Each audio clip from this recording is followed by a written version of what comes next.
माँ जी, माँ का फोन आया था। वो कह रही थी कि शादी के बाद लड़की एक बार अपने मायके जाती है, इसलिए कल मेरे मायके वाले मुझे लेने के लिए आ रहे हैं। हाँ बहू, ठीक है, तो तू उन्हें बुला ले और उनसे कहना 1-2 दिन रुक कर जाएं। ठीक है माँ जी, तो मैं सामान पैक कर लेती हूँ।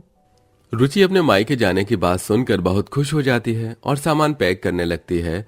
तो वहीं दूसरी ओर आशा अपनी बड़ी बहू अनीता के पास जाती है और उनसे कहती है, अनीता बहू, कल रुचि बहू के मायके वाले आ रहे हैं, तो तू खाने में कुछ अच्छा बना लेना।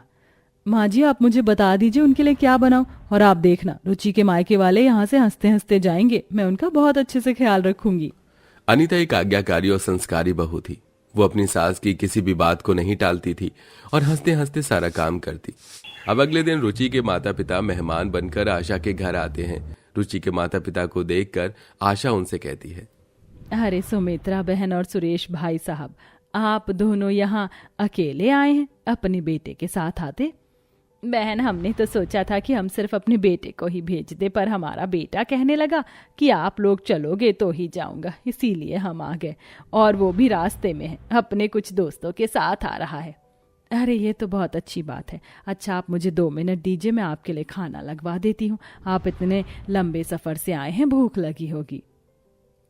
वो तो है बहन, पर हम क्या कह रहे थे कि एक बार मेरा बेटा निखिल आ जाता तो उसके बाद हम सब एक साथ खाना खा लेते। हाँ हाँ बहन, क्यों नहीं, जैसा आपको ठीक लगे। तब तक मैं रुचि बहू को बुला देती हूँ, आप लोग बैठकर बातें कर लीजिए। इतना बोलकर आशा रुचि को अपने माता पिता के पास बिठाकर खुद अपनी बड़ी बहू अनीता के पास जाती है, जहां अनीता घर आए मेहमानों के लिए खाना बना रही होती है। बहू, मुझे लगा था कि समधी और समधन अकेले आ रहे हैं, पर अभी मुझे पता चला कि उनका बेटा निखिल अपने कुछ दोस्तों के साथ आ रहा है। तो तू एक काम कर, तू थोड़ा ज्यादा खाना बना ले। पर माँ जी, मैंने तो खाना बना लिया है। पर कोई बात नहीं, अगर आप कह रही हैं तो ठीक है, मैं कुछ और भी बना लेती हूँ। हाँ बहू, अगर मुझे पता होता तो मैं तुझे पहले ही बता देती, पर मुझे खुद अब पता चला है। कोई बात नहीं माँ जी, निखिल अपने दोस्तों के साथ अपनी बहन के ससुराल में कितनों को लेकर आ जाएगा। हद मार के 2, इससे ज्यादा तो ला नहीं सकता। अनीता ये सोचकर दोबारा खाना बनाती है कि शायद थोड़े ही मेहमान होंगे, पर कुछ ही देर में निखिल अपने 5 दोस्तों के साथ घर आता है।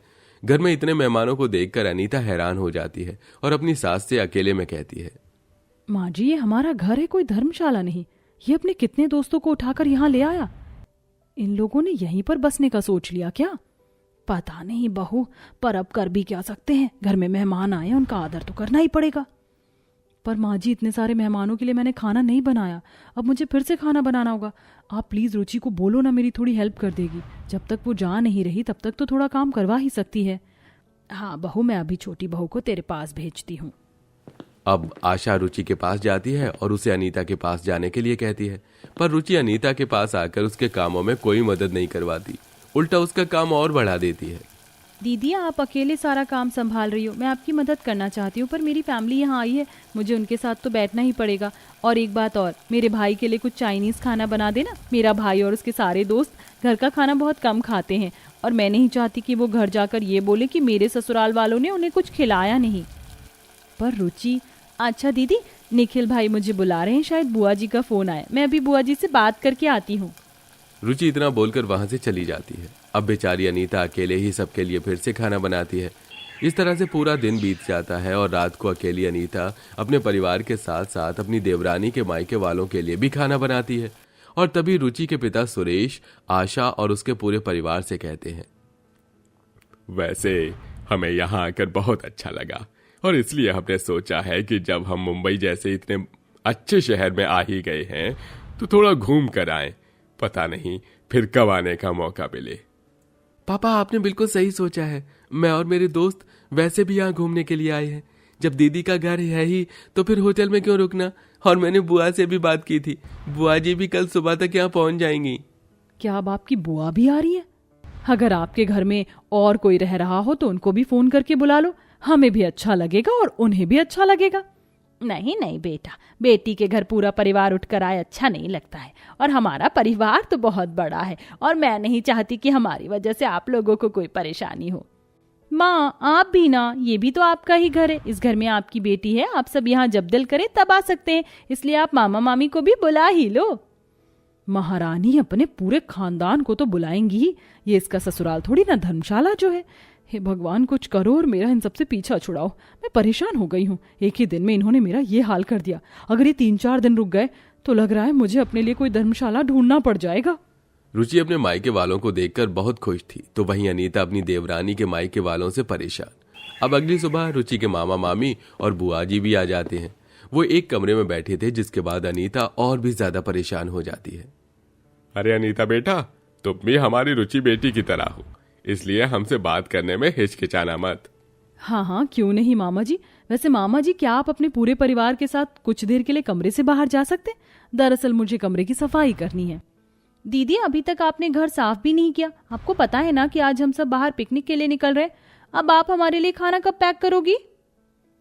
रुचि, मैं सोच रही थी कि जब तुम अपने पूरे परिवार के साथ बाहर जा ही रही हो तो बाहर ही खाना खा लेना। मैं भी थक गई हूं ना, थोड़ा आराम चाहिए मुझे भी।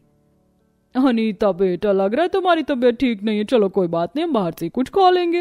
वैसे भी कौन सा हमारे जेब से पैसे खर्च होने, खर्च तो समधी और समधन जी करेंगे।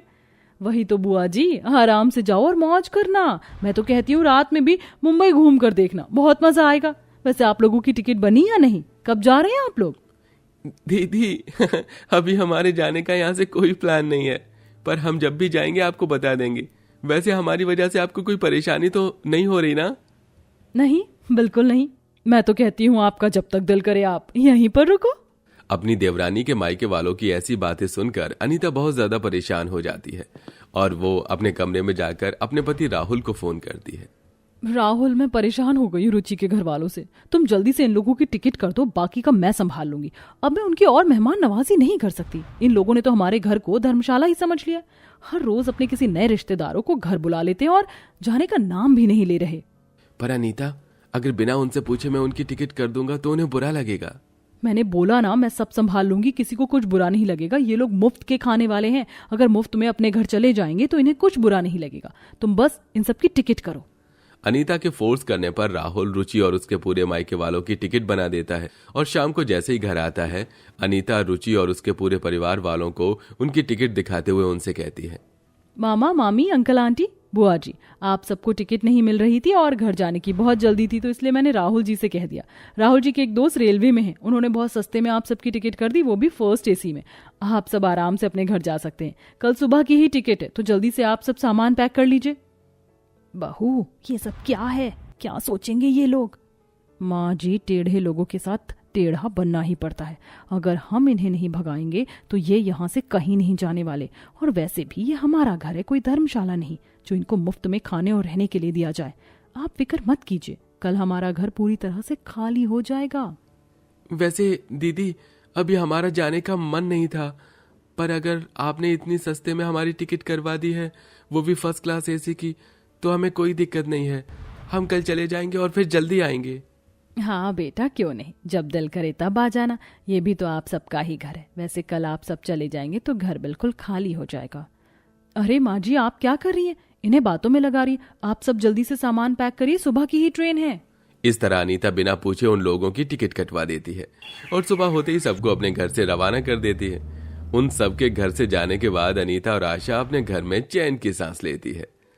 आशा है आपको हमारी स्टोरी अच्छी लगी होगी। वैसे लास्ट टाइम कब आपके घर पर भी इतने सारे रिश्तेदार आए थे जिनकी खिदमत करके आप भी ऐसे ही परेशान हुए थे?